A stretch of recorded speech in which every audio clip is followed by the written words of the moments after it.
অন্তর্বর্তী সরকারের মেয়াদ যতটা সম্ভব কম হওয়া উচিত, সংস্কারের উপর নির্ভর করছে জাতীয় নির্বাচন, এএফপিকে doctor Mohammad Yunus.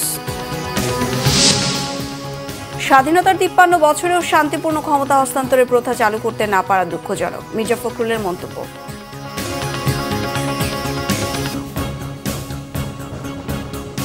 Crown cement সংবাদ শিরোনাম দেখছিলেন, এবার বিস্তারিত। অন্তর্বর্তী সরকারের প্রধান উপদেষ্টা ডক্টর মোহাম্মদ ইউনূস বলেছেন, সংস্কারের গতির উপর বাংলাদেশের জাতীয় নির্বাচন নির্ভর করছে। আন্তর্জাতিক বার্তা সংস্থা এএফপিকে দেওয়া সাক্ষাৎকারে বলেছেন, অন্তর্বর্তী সরকারের মেয়াদ যত কম হয় ততই ভালো। আজারবাইজানের রাজধানী বাকুতে জলবায়ু সম্মেলন COP29 এর সাইডলাইনে এএফপিকে দেওয়া সাক্ষাৎকারে এসব কথা বলেন ডক্টর মোহাম্মদ ইউনূস। বাংলাদেশকে ভোটের গণতন্ত্রের দিকে নিয়ে যাওয়া হবে বলে আশ্বস্ত করেন তিনি। বলেন, প্রস্তুত হওয়ার সঙ্গে সঙ্গে প্রতিশ্রুত নির্বাচন দেবে অন্তর্বর্তী সরকার, যাতে নির্বাচিতরা দেশ পরিচালনা করতে পারেন। সরকার, সংসদ আর নির্বাচনী বিধিমালার পাশাপাশি সম্ভাব্য সাংবিধানিক সংস্কারের বিষয়ে রাজনৈতিক দলগুলোকে দ্রুততম সময়ের ভেতরে একমত হওয়ার তাগিদ দেন তিনি। এ প্রসঙ্গে ডক্টর মোহাম্মদ ইউনূস বলেন, অন্তর্বর্তী সরকারের মেয়াদ যতটা সম্ভব সংক্ষিপ্ত হওয়া উচিত। বাংলাদেশে অস্থিতিশীলতা নিয়ে প্রশ্নের জবাবে বলেছেন, যে কোনো সরকারই এ বিষয়ে উদ্বিগ্ন থাকার কথা।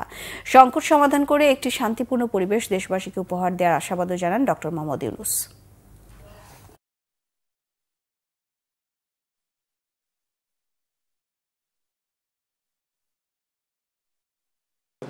That's a promise that we made, that as soon as we are ready, we'll have the elections so the elected people can take over, run the country. We are the interim government, so our period should be as short as possible. It's not a question of haggling, it's not a question of negotiating, it's a question of solving. So instead of solving, we are saying, we give you this much, that's enough, you could handle it. I said, that's very humiliating for nations to come and ask for money to fix things that the problem that others cause. স্বাধীনতা ৫৩ বছর পার হলেও শান্তিপূর্ণভাবে ক্ষমতা হস্তান্তরের প্রথা তৈরি করা যায়নি বলেছেন বিএনপি মহাসচিব মির্জা ফখরুল ইসলাম আলমগীর। রাজধানীর একটি হোটেলে বিএনপি ঘোষিত ৩১ দফা নিয়ে সেমিনারে তিনি এসব কথা বলেন। মির্জা ফখরুল বলেন, সংস্কার একটি চলমান প্রক্রিয়া, বাংলাদেশের ক্ষেত্রে প্রয়োজনীয়তা অপরিসীম। ২ বছর আগে দেয়া রাষ্ট্র সংস্কার প্রস্তাবগুলো আবারও জাতির সামনে তুলে ধরেন বিএনপি মহাসচিব। বলেন, নতুন যেসব সংস্কার প্রস্তাব এসেছে তার বেশিরভাগেরই মিল রয়েছে বিএনপির ৩১ দফা সংস্কার প্রস্তাবের সঙ্গে। অনুষ্ঠানে ভার্চুয়ালি উপস্থিত আছেন বিএনপির ভারপ্রাপ্ত চেয়ারম্যান তারেক রহমান। কথা অত্যন্ত সত্য যে স্বাধীনতা ৫৩ বছর পরেও কিন্তু আমরা পিসফুল ট্রান্সফার অফ পাওয়ার এর একটা সিস্টেম আমরা ইভলভ করতে পারিনি। বর্তমান অন্তর্বর্তীকালীন সরকারের পক্ষ থেকেই সংস্কারের উদ্যোগ নেওয়া হয়েছে এবং সেই সংস্কারের বিভিন্ন রাষ্ট্রের বিভিন্ন বিষয়গুলোর উপরই তার বিষয়গুলো জানতে চাওয়া হয়েছে।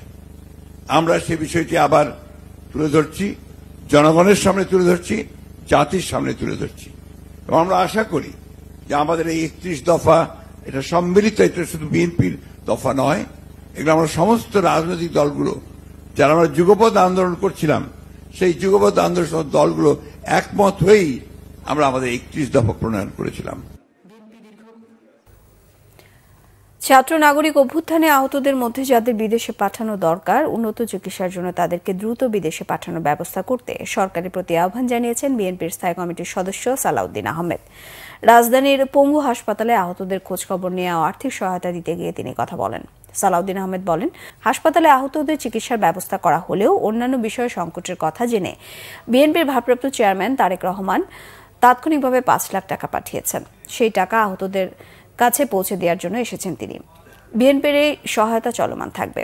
সালাউদ্দিন আহমেদ আরও বলেন, হাসপাতালে আহতদের এই অবস্থা দেখার পরেও আওয়ামী লীগ কিভাবে দেশে রাজনীতি করতে চায়, এই সাহস আওয়ামী লীগ কোথায় পায় এমন প্রশ্ন রাখেন তিনি। এ সময় তার সাথে ছিলেন দলের সিনিয়র যুগ্ম মহাসচিব রুহুল কবির রিজভী।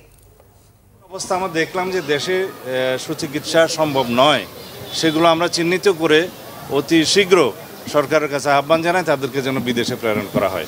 গণহত্যাকারী ফেসিবাদী আওয়ামী শাসক গোষ্ঠী শেখ হাসিনা এবং তার দোসররা, তারা এখনো, আমি মনে করি এই আজকে যদি এই হাসপাতালে যারাই দেখতে এসছেন তারা এই দৃশ্য দেখার পরে এই ফেসিবাদী শক্তি কিভাবে এখনো মুক্ত বাতাসে ঘুরে বেড়ায় এবং কিভাবে বাংলাদেশের রাজনীতি করার চিন্তা করে আমার মাথায় আসে না। আওয়ামী লীগের নেতাকর্মীদের আবারও প্রতিরোধের কথা বলে উস্কে দিচ্ছেন শেখ হাসিনা, বলেছেন বিএনপির সিনিয়র যুগ্ম মহাসচিব রুহুল কবির রিজভী। রাজধানীর নারিন্দা এলাকায় সাদেক হোসেন খোকা মাঠে আমরা বিএনপি পরিবার আয়োজিত চক্ষু সেবা ক্যাম্প উদ্বোধন করে তিনি এসব কথা বলেন।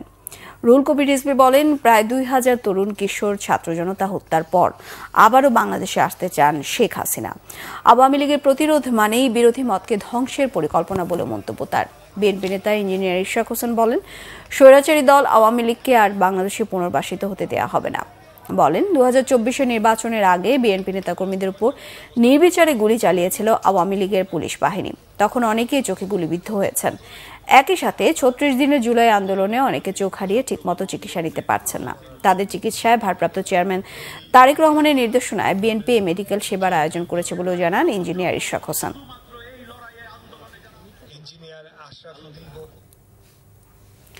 সুশাসনের জন্য নাগরিক সুজনের ভারপ্রাপ্ত সভাপতি বিচারপতি এম এ মতিন বলেছেন, আগামী নির্বাচনে যারা আসবে প্রার্থীদের কাছ থেকে মুচলেকা নিতে হবে।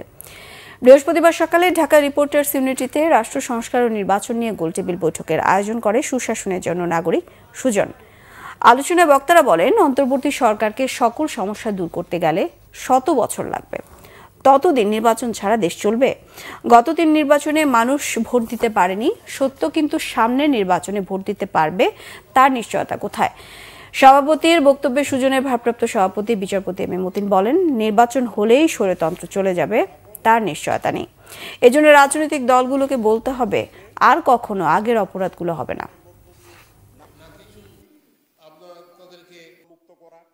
কাউকে নতুন ক্ষমতা দিতে হয়, কিছু শর্ত দিয়ে দিতে হয়।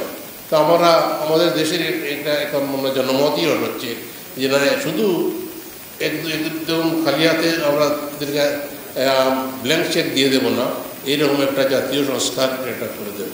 কারণ আমরা আমাদের ইতিহাস থেকে এটা শিক্ষা আছে আমাদের, যে শুধু একটা ভালো ইলেকশন হলেই আমরা একটা ভালো প্রতিনিধি পাবো না। এই ছিল এখনকার মতো। পরের সংবাদ সন্ধ্যা 6টায়। বিকেল 5টায় রয়েছে নিউজ টপ 10 দেখার আমন্ত্রণ রইল।